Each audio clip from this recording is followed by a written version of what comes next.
Hai adik-adik, apa kabar? Semoga selalu dalam keadaan sehat.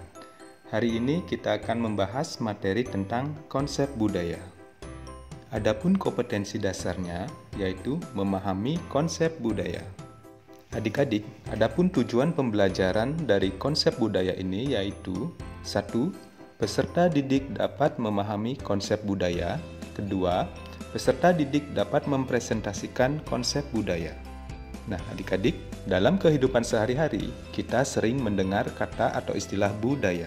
Tapi, apa sebenarnya yang dimaksud dengan budaya? Mungkin kita sering mendengar istilah dan kalimat seperti berikut: seni budaya, budaya Nusantara, budaya hidup bersih, budayakan Andre. Dari istilah dan kalimat di atas, menurutmu, apa yang dimaksud dengan budaya? Definisi dari budaya.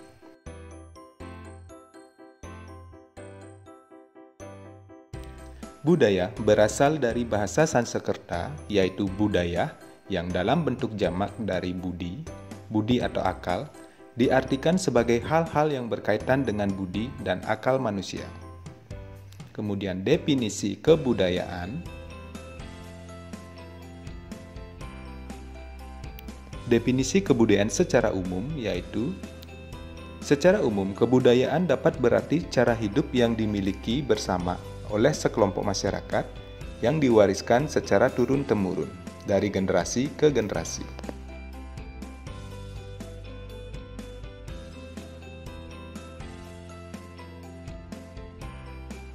Kemudian kita bahas definisi kebudayaan dari para ahli.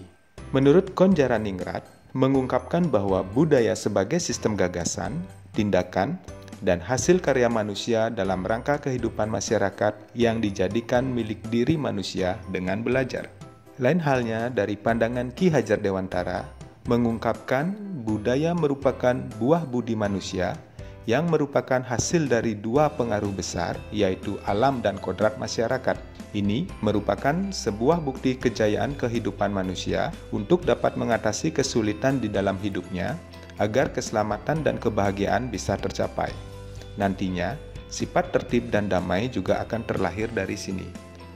E.B. Taylor mengungkapkan keseluruhan yang kompleks yang di dalamnya terkandung pengetahuan, kepercayaan, kesenian, moral, hukum, adat istiadat, dan kemampuan-kemampuan yang lain yang didapat dari seseorang sebagai anggota masyarakat.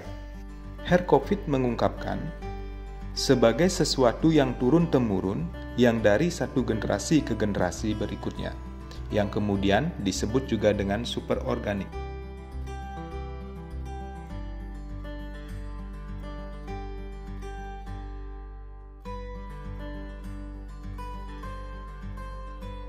Adik-adik, berikut kita bahas tentang unsur kebudayaan, yaitu 1. Sistem teknologi atau peralatan hidup, 2. Sistem ekonomi atau mata pencaharian, 3.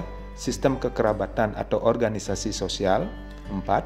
Sistem bahasa, 5. Sistem kesenian, 6. Sistem pengetahuan, 7. Sistem kepercayaan. Mari kita bahas unsur kebudayaan satu persatu. 1. Sistem teknologi atau peralatan hidup. Hadirnya sistem ini bertujuan untuk memudahkan manusia dalam menjalani hidup. Sebagai contoh, manusia purba menciptakan peralatan sederhana dari batu maupun tulang untuk membantu mereka berburu mencari makanan. Manusia terus berupaya mengembangkan beragam peralatan dan perlengkapan hidupnya melalui sistem teknologi. Unsur kebudayaan yang kedua yaitu sistem ekonomi atau mata pencaharian. Berbagai profesi dan pekerjaan sebagai mata pencaharian masyarakat saat ini sangat bervariatif dan terus mengalami perkembangan. Sistem ini mengacu pada cara hidup di masa lalu seperti berburu, meramu, bercocok tanam, dan lain sebagainya. Ketiga, sistem kekerabatan atau organisasi sosial. Dimaknai sebagai sekelompok masyarakat yang anggotanya merasa satu visi dan misi dengan sesamanya. Organisasi sosial ini meliputi kekerabatan, asosiasi, dan perkumpulan, sistem kenegaraan, sistem kesatuan hidup.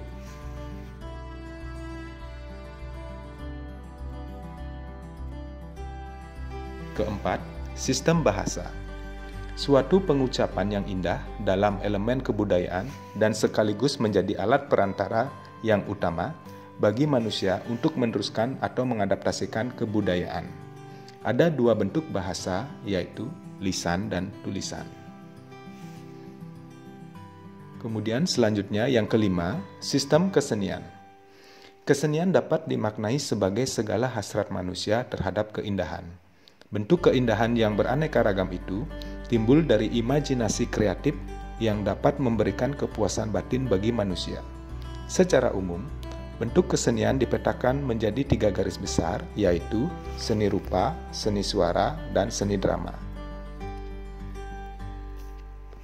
Unsur kebudayaan yang keenam, yaitu sistem pengetahuan. Sistem pengetahuan dihadirkan sebagai hasil pencarian dan jawaban dari pertanyaan-pertanyaan yang dapat diuji kebenarannya. Karena manusia memiliki akal dan rasa ingin tahu yang tinggi, seperti pengetahuan tentang alam, flora, fauna, tubuh manusia, ruang, dan waktu. Yang terakhir, yang ketujuh adalah sistem kepercayaan. Perpaduan antara keyakinan dan praktek keagamaan yang berhubungan dengan hal-hal suci yang tidak terjangkau oleh akal. Sistem ini meliputi sistem kepercayaan, sistem nilai dan pandangan hidup, komunikasi keagamaan, dan upacara keagamaan. Wujud kebudayaan. Apa sajakah itu? Menurut J.J. Honigman, wujud kebudayaan ada 3, yaitu wujud gagasan atau ide, wujud aktivitas atau tindakan, wujud artefak atau kebendaan. 1. Wujud gagasan atau ide. Kebudayaan yang berbentuk kumpulan ide-ide, gagasan, nilai-nilai, norma-norma, peraturan, dan sebagainya yang sifatnya abstrak, tidak dapat diraba atau disentuh. Wujud aktivitas atau tindakan. Wujud kebudayaan sebagai suatu tindakan berpola dari manusia dalam masyarakat itu. Sistem sosial ini dari aktivitas-aktivitas manusia yang saling berinteraksi, mengadakan kontak, serta bergaul dengan manusia lainnya menurut pola-pola tertentu yang berdasarkan adat istiadat. Yang terakhir yaitu wujud artefak atau kebendaan. Wujud kebudayaan fisik yang berupa hasil dari aktivitas, perbuatan, dan karya manusia dalam masyarakat berupa benda-benda atau hal-hal yang dapat diraba, dilihat, dan didokumentasikan. Nah adik-adik, setelah kita bahas hal terkait kebudayaan, sekarang kita coba memperdalam lagi hal-hal terkait kebudayaan. Belajar mandiri. Tugas pertama, catatlah poin-poin penting di dalam video ini. Kemudian tugas yang kedua, menurut kamu apa yang dimaksud dengan kebudayaan? Dan apa saja wujud dan unsur kebudayaan? Selamat mengerjakan adik-adik. Sekian dan terima kasih.